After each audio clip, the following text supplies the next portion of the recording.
नमस्कार मित्रांनो, लग्नानंतर होईलच प्रेम मालिकेत आर्याचा बॉयफ्रेंड म्हणून आता देशमुखांच्या घरी नवीन पात्राची एंट्री झाल्यामुळे मालिकेत खूपच मोठा ट्विस्ट आपल्याला पाहायला मिळणार आहे।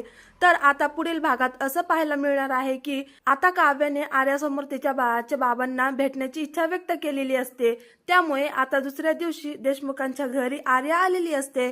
तेव्हा रम्या आर्याला एकटी आलेली पाहून म्हणते की काय ग रम्या, तू एकटीच आलीस का? कुठे आहे तुझे बाळाचे बाबा?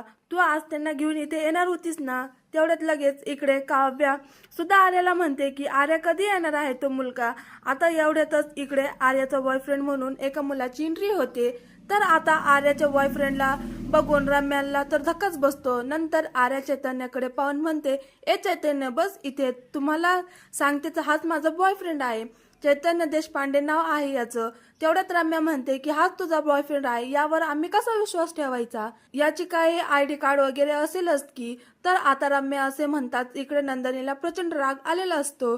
तेव्हा ते रागाच्याच भरात रम्याकडे पाहून म्हणते, रम्या, बास झालं तुझा हा पांचटपणा, हे पर्सनल आयुष्य आहे, त्यामुळे इथे पुढे आर्याला त्याच्याविषयी पर्सनल बोलताना जरा भान ठेवत जा। रम्याला समजलं का तुला?